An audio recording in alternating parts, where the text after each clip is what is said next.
he has enough money to buy food offerings to give to Kali, so the boy is then restored.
I think in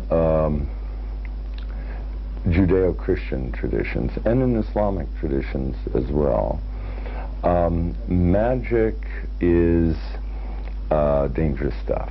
This is not the work of God. This is the work of competing forces.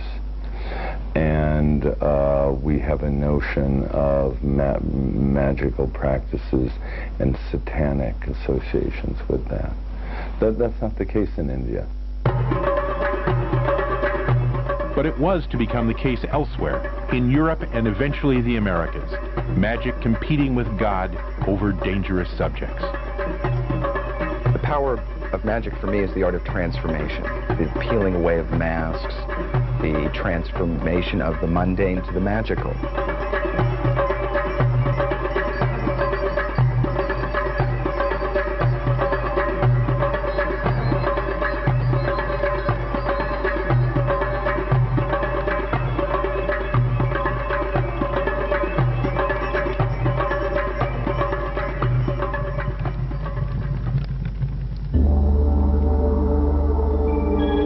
Magic is a performance art unlike juggling, acrobatics, or other popular diversions.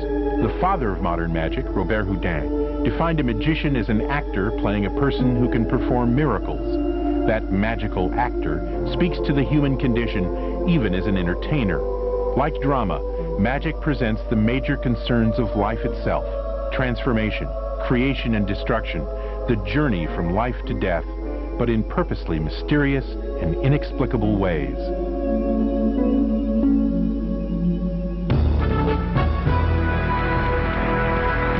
Metamorphosis, presented by Jonathan and Charlotte Pendragon. Survival, transformation, and escape. A human lifetime in a few theatrical moments. I think it's one of the most perfect illusions in magic. It's an amazing, amazing levels to it.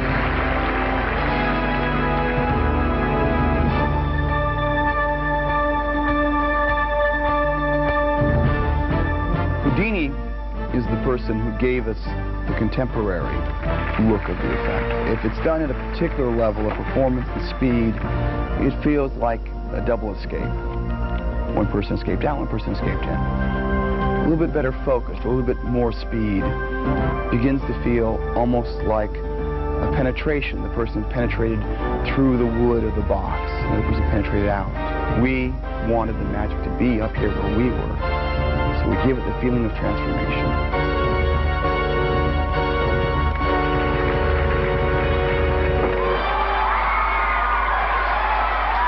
As the art of magic is unique among most entertainments because of subject matter, so the magic audience is unique as well. they wonder how it's done, but don't really want to know. Magic encourages both skepticism about and hope for the miraculous. It is, said anthropologist Bronislaw Malenkowski, ritualized optimism.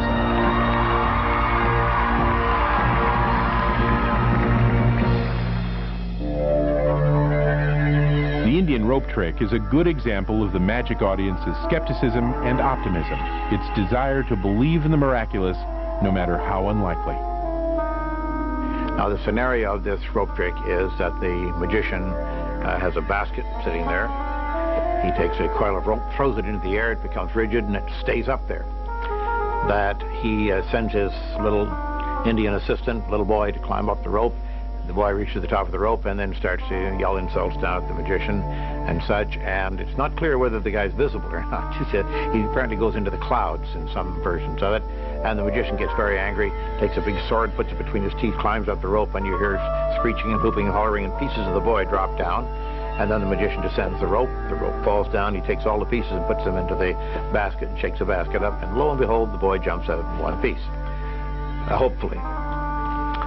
And that's the legendary account of the Indian rope trick. Although the rope trick has been lovingly described by many people, nobody seems to have quite seen it, at least not as described. Many magicians have performed versions, this is Kalanag, but done outside, without a convenient theater fly loft, and with a cut-up and then reconstituted little boy? No. Nevertheless, the legend persists, because we want to believe it, and we want to be skeptical about it at the same time.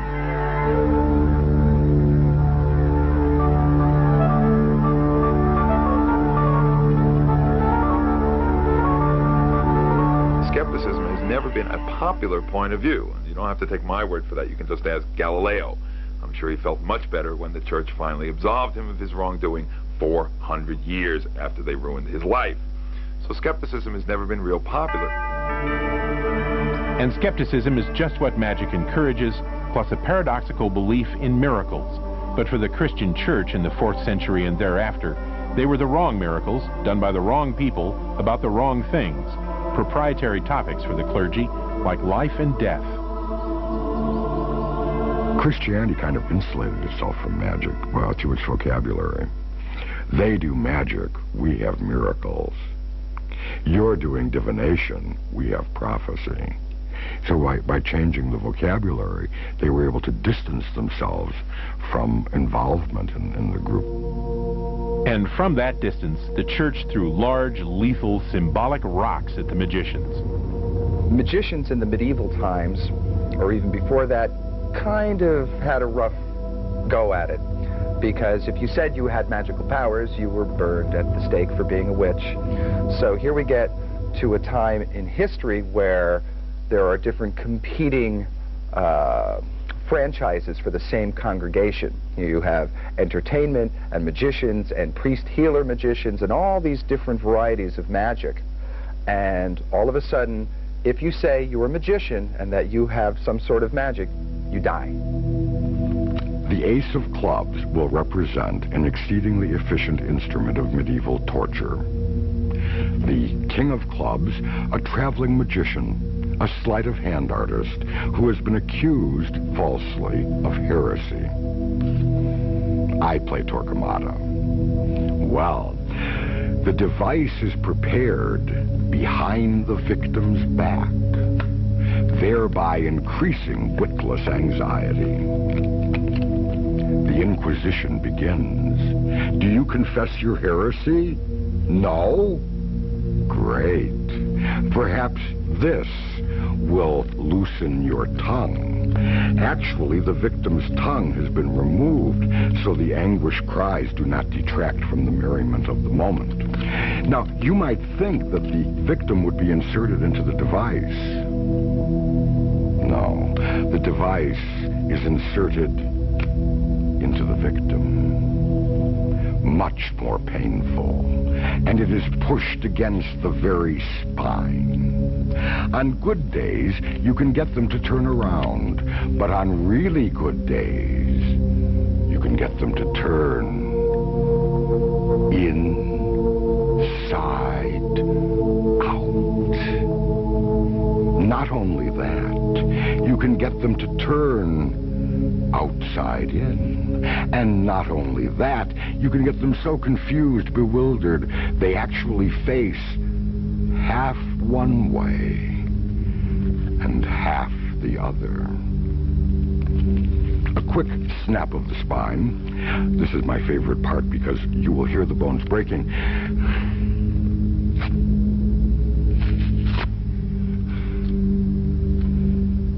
Half of the card is facing in. The other half is facing out. And that's how they searched for truth in the Middle Ages. Eugene Burger's humorous little demonstration of inquisitorial methods would have gotten him burned at the stake in 1450. Lance Burton's serious big demonstration of magical immolation would have gotten him burned at the stake any time between 300 and 1800 AD.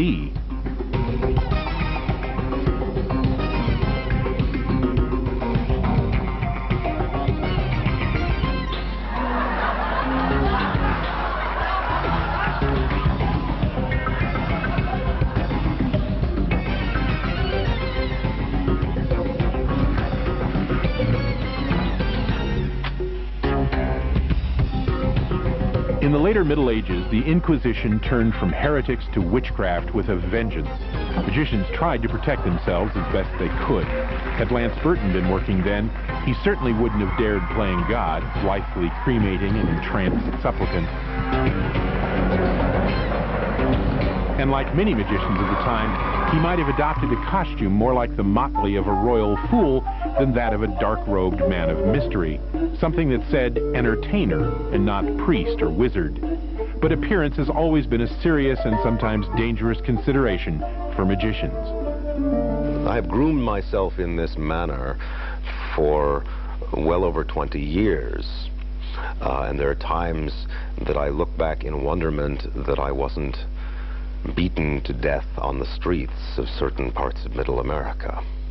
Nevertheless, it is a choice that I made because my work explores mysterious things, and if I am to be mysterious, then I must begin from the beginning.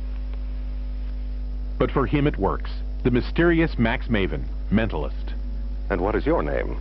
Jenny. Jenny, thank you for volunteering to help us out, because you're very important to this demonstration. You see, you and I are going to tell a story, act out a little drama for the rest of these people here. This is a true story, I know that, because it happened to me. And in fact, to act out this little drama, you, Jenny, are going to play the part of Max Maven. Consider it an acting challenge. Now, this is the story of a dream that I had. I dreamt that I was sitting on a chair with my eyes closed. And what made this situation somewhat unsettling was the sense that I had that there were dozens of people staring at me. And then in my dream, I opened my eyes. And there were dozens of people staring at me. And what made this situation all the more disturbing was the sense that I had that there was someone standing behind me. And yet, try as I may, I was unable to turn around and look. It was as if there were a hand grasping my neck, preventing me from turning. Don't make me hurt you. Now, what made the situation all the more of concern was that I could tell that whoever this person was standing behind me, he or she was doing something that all of those staring people could see, and I could not. And whatever it was this person was doing was obviously of some great importance, because all of those staring people were watching with rapt attention.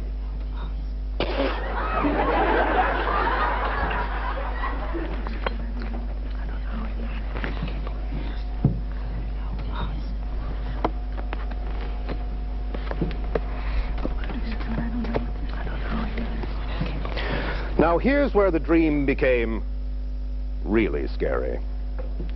Because a pair of hands came around either side of my head. And I heard a voice.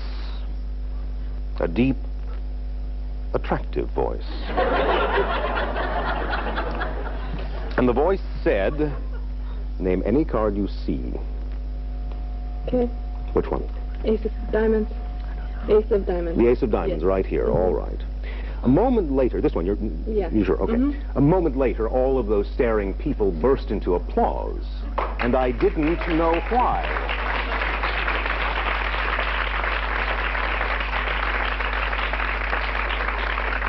And truly, the worst part of this entire sordid experience was that somehow I knew that if I ever had the chance to talk to any of those people, none of them would tell me.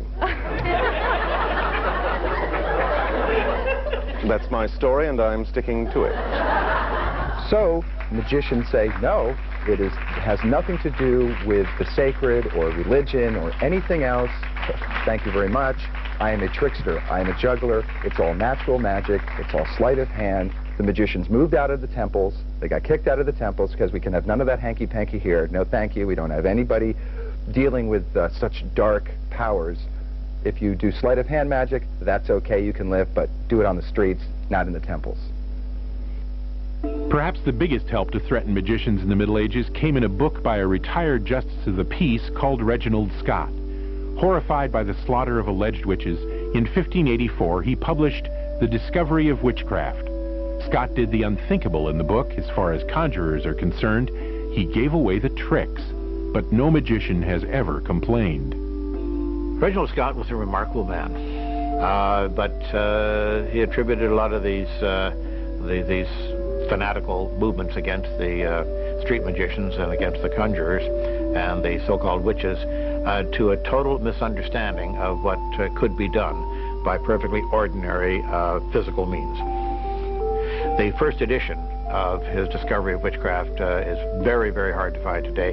It was burned by James of England, who succeeded Elizabeth, and he wanted to find witches. He was very big on finding and burning witches. He was a zealot in that direction. He didn't want the news out that there weren't any such things as witches. Although eventually even James I renounced his belief in the power and ubiquity of witchcraft. Well, it seems as though once the priest function became solid in history, that its aim was to perpetuate the status quo. Whereas the magician is not always into perpetuating the status quo. Sometimes the magician is moving the culture beyond the status quo into something new and different. In other words, the magician is an artist. But why risk your life for this particular art? Why would anyone in his or her right mind keep performing magic when the most powerful forces on Earth were trying to kill you for it? The answers then would probably be the same as the answers now. When you first get interested in magic, just the understanding of how magic works is quite a rush. And then learning it is a whole other sort of transformational feeling. You're accessing this power that you didn't know you had. All of a sudden you can do things that no one else can do. My feeling is that a magician is not just a magician for the time he is on stage. A magician is a magician all the time, from when he wakes up, goes through his day, to when he goes to sleep, and then hopefully you have magical dreams. I think the most important power that a magician can have is the ability to be able to help the people that he comes in contact with, to be able to show them ultimate human potential, to be able to help them get in touch with their own power. Magicians have gone through so many different positions throughout history.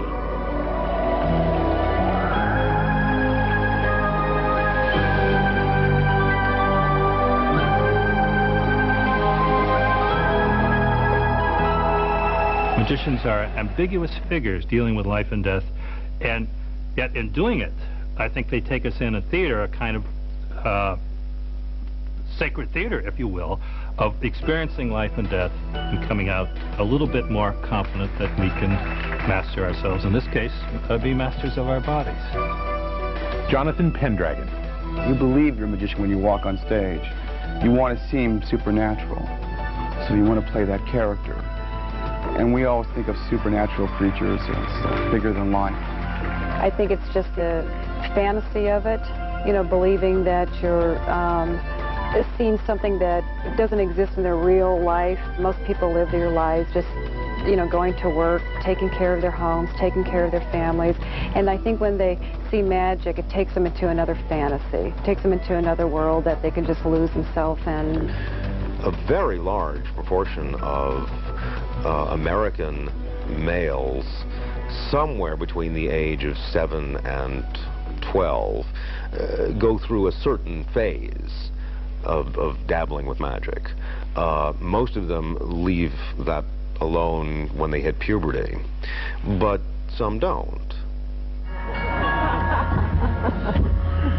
Hi, how are you? Nice to meet you. Yes, sir. Right this way. Thanks for volunteering. Lance Burton. I like people. I like to meet people, and that's the fun thing about my job is that it's never the same every night. It's different every show. Larry, take one card, and look at it. Remember it. Hold it up. Show everyone your card. Show it all around. Let people on the side see it. Show everyone except me. Well, let me see it, Larry, and put her back in there, and shuffle them up. Mix them up really good, Larry.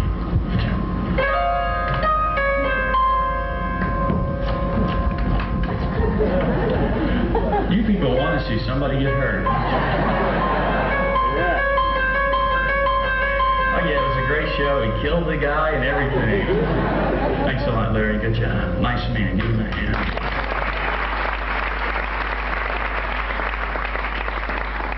Always nice to have laughs. This is not the most spectacular magic trick in the show, but it is the most difficult. It's my job.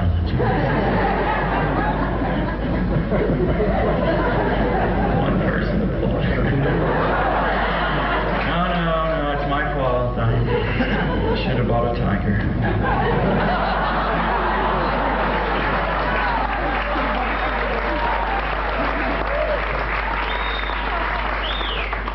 I like you people. You're all right.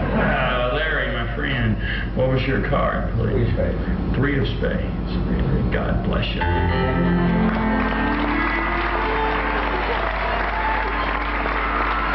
Thank you, folks. There are other reasons to be a magician. If you're good at it, the money's good too. This is Isaac Fawkes, an 18th century British conjurer. When he died, he left an estate estimated from 10,000 to 50,000 pounds. And if you're great at magic, not just performing it, but creating it, you can achieve the immortality of Houdini. Harry Houdini has been dead now 70 years. 70 years after his death, he is still doing the first primary job of a magician. He is still successfully deceiving the public. I love this. People say, the name Houdini comes up in conversation, people say, yeah, and wasn't it true that he was dumped under the ice, chained and shackled, and then he got out, but he couldn't find the hole in the ice, so he had to breathe in the airspace between the water and the ice until he could finally find his way back to the hole? Don't tell anybody, but that never really happened. It was a story that Harry invented in his own lifetime. A perfectly legitimate thing to do. It's his job to lie. You know he's lying. He's a legitimate magician. And he's entitled to do that. He's entitled to mislead his audience. But here we have, 70 years later, the same lie still being told over and over, still fooling people. I mean, that's a pretty good trick, you know. Magic is about transcending barriers, transcending limitations, and escaping from a restraint is a literal representation of that. It isn't metaphorical, it's actually it. Someone puts you in handcuffs or ties you up or locks you into a box or nails it shut, and you still get out. If that isn't putting it all right in front of you, what would be?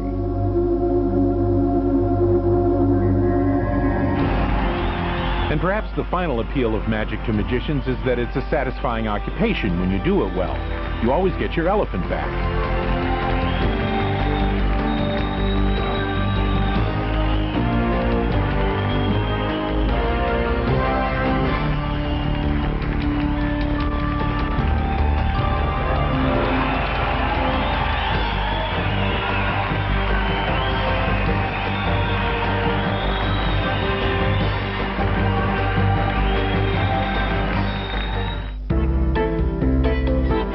That's why magicians like magic. But why does the audience like it? Lee Siegel. Well, I think that magic has all kinds of functions in our society. The simplest function, which is perhaps the ultimate one, is that it is a lot of fun to watch. I think we have an inherent need to be deceived, a desire to be deceived, but not too much and not too hard.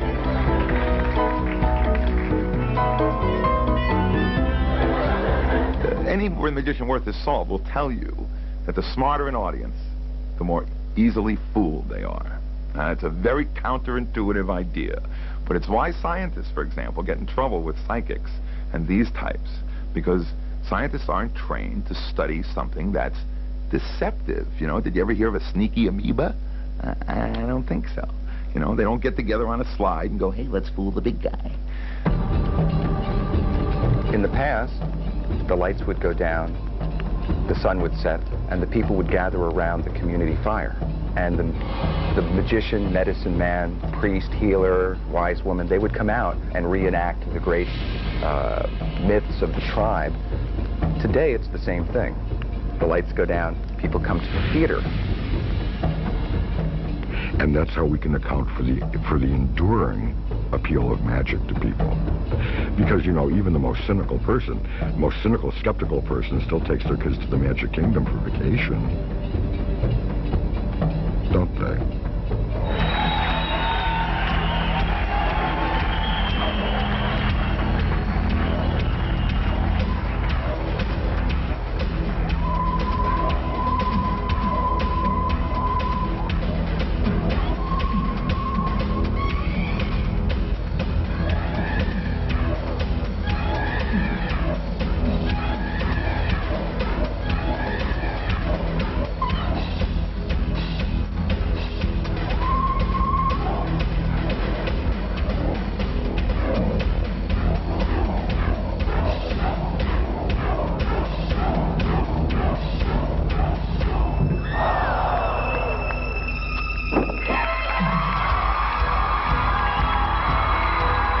Magicians at last free from fear and persecution, free from the hangman. Audiences at last ready to go to 1,000 magic kingdoms to be amazed. But first they have to pick a card, any card.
The Art of Magic is made possible in part by the Corporation for Public Broadcasting.